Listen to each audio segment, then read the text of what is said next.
नमस्कार साथियों, Ayush competition classes में आप सबका स्वागत है। हमारी to the point online crash course series चल रही है जिसमें हम विश्व का भूगोल पढ़ रहे हैं और इससे पहले हम उत्तरी अमेरिका महाद्वीप, दक्षिणी अमेरिका महाद्वीप और अफ्रीका महाद्वीप के विषय में नक्शे के माध्यम से पॉलिटिकल और जो फिजिकल नक्शे थे उस माध्यम से हम महत्वपूर्ण तथ्य और स्थानों को देख चुके हैं। आज इस वीडियो में हम पढ़ने वाले हैं यूरोप महाद्वीप। हमारा जो पिछला वीडियो था अफ्रीका, उसमें हमने एक पॉइंट छोड़ा था सेंट हेलेना द्वीप। तो ये सेंट हेलेना द्वीप दक्षिणी अटलांटिक महासागर में है, अफ्रीका के दक्षिण पश्चिम की तरफ को। ये द्वीप इसलिए इम्पोर्टेंट है, जैसे ये आज हम पढ़ेंगे कोर्सिका। तो ये कोर्सिका द्वीप फ्रांस में है। यहाँ पर नेपोलियन का जन्म हुआ था और 1815 में नेपोलियन को बंदी बनाकर सेंट हेलेना द्वीप में रखा गया, जहाँ पर 1821 में उसकी मृत्यु हो गई थी। तो अफ्रीका महाद्वीप में हमारा सेंट हेलेना द्वीप रह गया था। अब शुरू करते हैं हम आपका आज का अपना यूरोप महाद्वीप, और इसे हम पहले खंड में आज हम देखेंगे। यहाँ पर ग्रेट ब्रिटेन या यूनाइटेड किंगडम, आयरलैंड, आइसलैंड, पुर्तगाल, स्पेन, फ्रांस और जर्मनी। साथ ही इन महत्वपूर्ण स्थानों पर कौन कौन सी यहाँ पर जल संधियाँ हैं, कौन सी यहाँ पर महत्वपूर्ण नदी या पर्वत शिखर हैं, या भूमध्य सागर में इनके कौन कौन से द्वीप हैं। तो ये हमारा पॉलिटिकल है और ये फिजिकल है, हम दोनों को एक साथ देखना शुरू करते हैं। तो ये जो अगर प्रश्न पूछा जाएगा कि सबसे बड़ा द्वीप कौन सा है यूरोप महाद्वीप का, तो यूरोप महाद्वीप का सबसे बड़ा जो द्वीप है वो है ग्रेट ब्रिटेन। ग्रेट ब्रिटेन के नक्शे में आपको 3 दिखाई देंगे। एक तो लिखा होगा इंग्लैंड। इंग्लैंड की राजधानी है लंदन और यह टेम्स नदी के किनारे है। तो यहाँ पर 2 चीज़ें हमें ध्यान रखनी है कि ये जो लंदन है ये टेम्स नदी के किनारे है। यहीं पर आपको कुछ महत्वपूर्ण अन्य स्थान दिखाई देंगे, जैसे 2 महत्वपूर्ण हैं डॉगर बैंक और ग्रेट फिशर बैंक।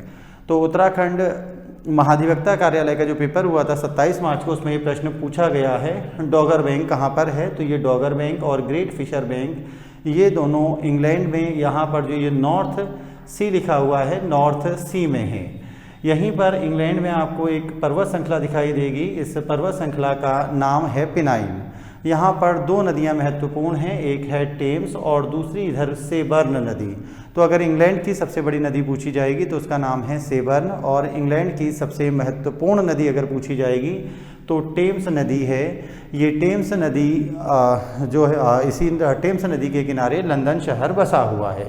तो ये लिखा है लंदन कौन सी नदी के किनारे है, ध्यान रखना है लंदन टेम्स नदी के किनारे है। इंग्लैंड में अन्य महत्वपूर्ण स्थान ध्यान रखने हैं मैनचेस्टर और ब्रिस्टल। तो मैनचेस्टर सूती वस्त्र उद्योग के लिए प्रसिद्ध रहा है और ब्रिस्टल में राजा राम मोहन राय की समाधि है। तो पूछा जाता है राजा राम मोहन राय की समाधि कहाँ है, ब्रिस्टल में। इसके बाद यहाँ पर लिखा हुआ है वेल्स और ऊपर लिखा है स्कॉटलैंड। तो स्कॉटलैंड में जो महत्वपूर्ण स्थान है इसका नाम है ग्लासगो। तो ध्यान रखना है कि इस स्कॉटलैंड, इंग्लैंड और वेल्स, इन तीनों को मिलाकर ग्रेट ब्रिटेन कहलाता है।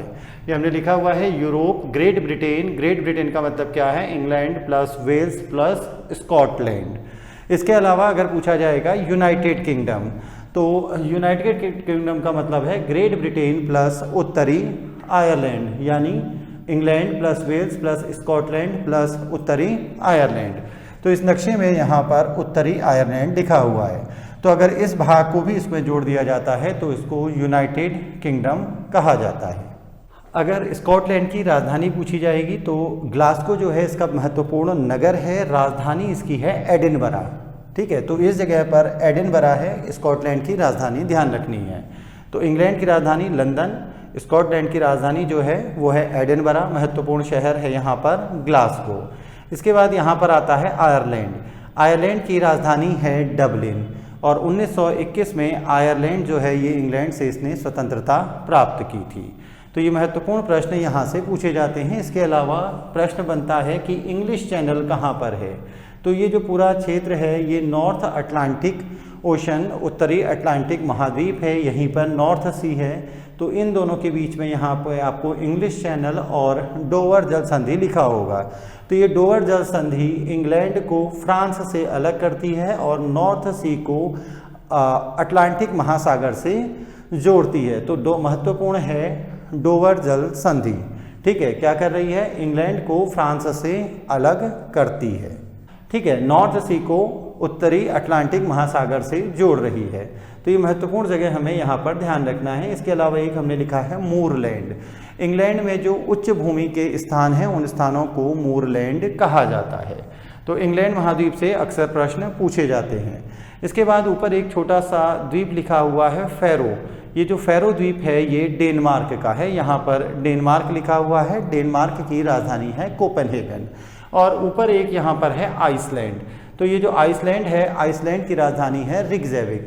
तो अगर प्रश्न पूछा जाएगा कि जो हमारा ग्लोब है, जो हमारी पृथ्वी है, मतलब उसमें सबसे उत्तर पर कौन सी सबसे उत्तर में कौन सी राजधानी है, तो सबसे उत्तरी राजधानी है रिकजैविक। तो ये रिकजैविक की लोकेशन थोड़ा सा इधर होनी चाहिए।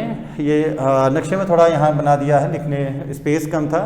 तो ये जो आर्कटिक वृत्त है 66.5 डिग्री उत्तरी अक्षांश रेखा, ये रिकजैविक से होकर गुजरती है। उसके अलावा यूरोप में नॉर्वे, स्वीडन, फिनलैंड और रूस। तो जो ये रूस है ये यूरोप में भी है और एशिया में भी है, और महत्वपूर्ण जो इसका क्या कहते हैं भाग है वो सब यूरोप में है। तो ये आर्कटिक वृत्त 5 देशों से होकर गुजर रहा है, आइसलैंड, नॉर्वे, स्वीडन, फिनलैंड और रूस। इसके बाद हम आते हैं यहाँ पर पुर्तगाल। तो जब हमने भारत का इतिहास शुरू किया था तो भारत पर आने वाली सबसे पहली व्यापारिक शक्ति पुर्तगाल है। तो पुर्तगाल की राजधानी हमें ध्यान रखनी है लिस्बन। दूसरा है स्पेन। स्पेन की राजधानी है मैड्रिड और महत्वपूर्ण शहर है यहाँ पर बार्सिलोना। इसके बाद अगला महत्वपूर्ण शहर है यहाँ पर अगला महत्वपूर्ण देश है फ्रांस। तो ये जो फ्रांस है ये फ्रांस 8 देशों से घिरा हुआ है। ये 8 देश हैं। पहला तो है ऊपर बेल्जियम, दूसरा है यहाँ पर जर्मनी, तीसरा है स्विट्जरलैंड, चौथा है इटली और पांचवा ये यहाँ पर स्पेन। इसके अलावा 3 देश इसमें और हैं छोटे छोटे से। एक देश आपको यहाँ पर मिलेगा, एक देश की लोकेशन ये है। तो ये ध्यान रखना, एटलस में थोड़ा सा जगह की कमी की वजह से हमने नहीं लिखे हैं। तो फ्रांस, ठीक है, यहाँ पर देश फ्रांस की सीमाएं 8 देशों से लगती हैं। पहला है स्पेन, फिर इसके बाद एक देश यहाँ पर मिलेगा अंडोरा। ये अंडोरा जो देश है ये लैंडलॉक्ड कंट्री है। फिर यहाँ पर है मोनाको। इस पॉइंट पर यहाँ की तरफ आपको मोनाको मिलेगा, यहाँ पर अंडोरा मिलेगा और एक देश है यहाँ पर लग्जमबर्ग। तो ये टोटल 8 देश हो गए, स्पेन, अंडोरा, उसके बाद मोनाको, इटली, स्विट्ज़रलैंड, जर्मनी के बाद लग्जमबर्ग और ब्रुसेल्स। तो फ्रांस 8 देशों से घिरा हुआ है और इसके अलावा यहाँ पर उत्तरी अटलांटिक महासागर और नीचे भूमध्य सागर।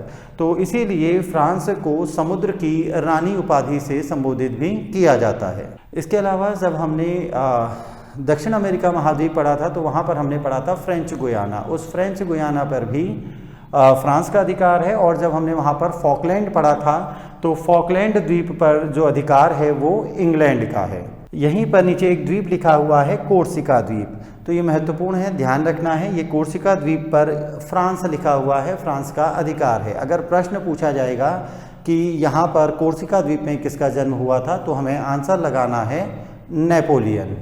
तो फ्रांस के जो प्रमुख व्यक्तित्व हैं वो हमें ध्यान रखने हैं। फ्रांस में लुई 14 हमें ध्यान रखना है। जब हमने भारत का इतिहास पढ़ा था तो उसमें प्रश्न था कि जब फ्रेंच ईस्ट इंडिया कंपनी का गठन हुआ था तो वहाँ फ्रांस में राजा कौन था? फ्रांस में राजा है लुई 14। इस लुई 14 का जो मंत्री था कोलबार्ट, उसी के प्रयास से ईस्ट इंडिया कंपनी का गठन हुआ था। इसके अलावा अगर पूछा जाएगा पिकासो एक महान चित्रकार हैं जिनका जन्म जो है वो स्पेन में हुआ था, लेकिन उनका जो कर्मभूमि है वो फ्रांस है। अगला इसमें लुई 16, वोल्टेयर, मोंटेस्क्यू, रूसो और नेपोलियन। तो ये जो सभी व्यक्तित्व हैं ये सभी व्यक्तित्व फ्रांस से जुड़े हुए हैं, ये महत्वपूर्ण है। ठीक है, लुई 14 का एक स्टेटमेंट है कि मैं ही राज्य हूँ और मेरे शब्द ही कानून हैं। इसके अलावा लुई 16 को फांसी दे दी गई थी। वोल्टेयर, मोंटेस्क्यू और रूसो, तो जो ये वोल्टेयर हैं ये चर्च के विरोधी थे। इसके अलावा रूसो प्रजातंत्रात्मक व्यवस्था के समर्थक थे। नेपोलियन का जन्म इस कोर्सिका द्वीप में हुआ था और जन्म हुआ था इनका 15 अगस्त 1769 को। नेपोलियन को 1815 में बंदी बना लिया गया था और उसके बाद 1821 में इनकी मृत्यु हुई और निर्वासित कर दिया गया था 1815 में बंदी बनाने के बाद सेंट हेलेना द्वीप में। तो ये जो सेंट हेलेना द्वीप है अफ्रीका महाद्वीप के पश्चिम में के पश्चिम में अटलांटिक महासागर में है। तो ये महत्वपूर्ण स्थान हमें ध्यान रखने हैं। फ्रांस की क्रांति का नारा क्या था? फ्रांस की क्रांति का नारा था समानता, स्वतंत्रता, बंधुता।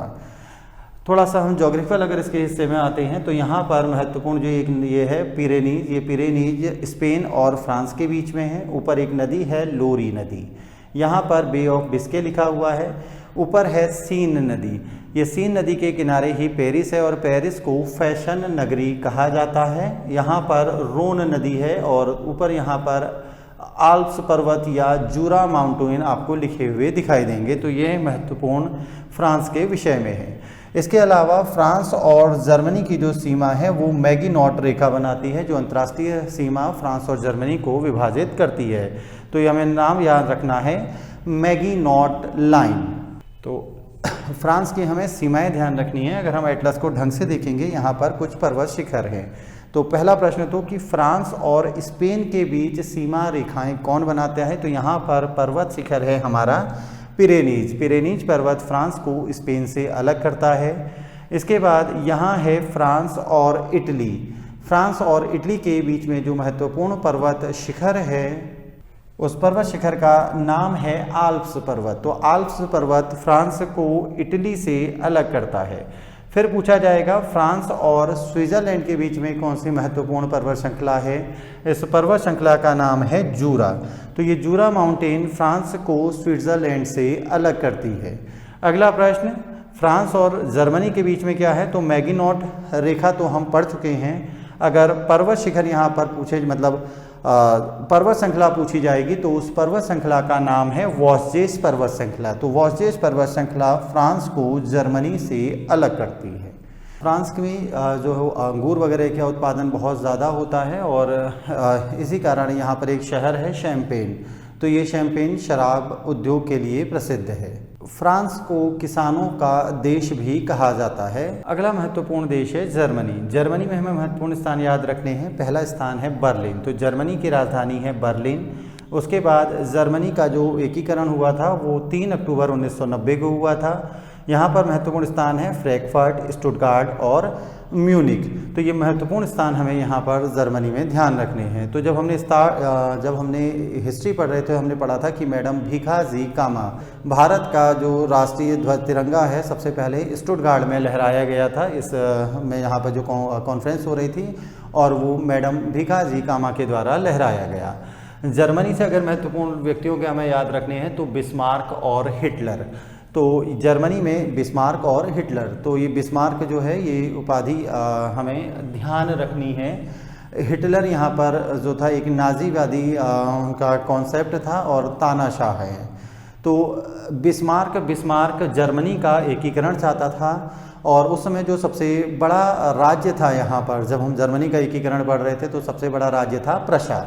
तो यहाँ जो हमने व्यक्तित्व लिखा हुआ है बिस्मार्क, तो बिस्मार्क जर्मनी का जो एकीकरण है वो प्रशा के नेतृत्व में चाहता था। लेकिन सबसे बड़ा खतरा भी जर्मनी को जो उस समय था वो फ्रांस से था और फ्रांस जर्मनी का एकीकरण नहीं होने देता था। तो ये महत्वपूर्ण चीज़ यहाँ ध्यान रखनी है। विस्तार से हमने इसके लिए अलग से एक वीडियो बनाया है। तो जर्मनी में हमें बर्लिन, फ्रैंकफर्ट, स्टुटगार्ट और म्यूनिक ध्यान रखने हैं। हिटलर याद रखना है, जो द्वितीय विश्व युद्ध और नुकसान हुआ था उसका एक कारण हिटलर भी है। तो हिटलर की ऑटोबायोग्राफी याद रखनी है, मीन कैंप, और 1945 में हिटलर ने अपने आप को समाप्त कर दिया था, आत्महत्या कर ली। यहाँ की अगर हम ज्योग्राफी बात करें तो हम देख ही चुके हैं, जर्मनी और फ्रांस के बीच में मैगिनॉट रेखा है और यहीं पर वॉस्जेस पर्वत है। अगर पूछा जाएगा जर्मनी को पोलैंड से, ये देश पोलैंड है जिसकी राजधानी वार्सा है, तो जर्मनी और पोलैंड के बीच में हिंडनबर्ग रेखा है। ये हिंडनबर्ग रेखा जर्मनी को पोलैंड से अलग करती है, दोनों के बीच में सीमा विभाजन का कार्य करती है हिंडनबर्ग रेखा। यहाँ की महत्वपूर्ण अगर नदियों की बात करें तो महत्वपूर्ण नदी है यहाँ जर्मनी में प्रवाहित होने वाली राइन, एल्ब, ये 2 नदियाँ और तीसरी ओडर। तो यहाँ 2 नदियाँ याद रखनी है हमें जर्मनी में, राइन और एल्ब। तो ये राइन जो नदी है, इससे प्रश्न पूछा जाता है। राइन नदी भ्रंश घाटी में से होकर बहती है। जर्मनी में जो पर्वत श्रृंखला है, इस पर्वत श्रृंखला का नाम है ब्लैक फॉरेस्ट, और इसी ब्लैक फॉरेस्ट पर्वत श्रृंखला से डेन्यूब नदी होकर गुजरती है, जो कि यूरोप के 5 देशों की राजधानियों से भी होकर गुजरती है। तो यहाँ ध्यान रखना है हमें, जर्मनी में राइन और एल्ब 2 महत्वपूर्ण नदियाँ हैं। पर्वत शिखर है ब्लैक फॉरेस्ट, ये राइन नदी और यहाँ का क्या कहते हैं, सबसे महत्वपूर्ण यूरोप की नदियों में से एक नदी है। इसके बाद लिखा हुआ है ओडर नदी। ये जो ओडर नदी है, ये जर्मनी और पोलैंड की सीमा बनाते हुए बहती है। तो हमने पढ़ा कि जर्मनी और पोलैंड की एक सीमा तो हिंडनबर्ग रेखा बना रही है, और दूसरी जो प्राकृतिक सीमा रेखा है वो ओडर नदी बहाती है।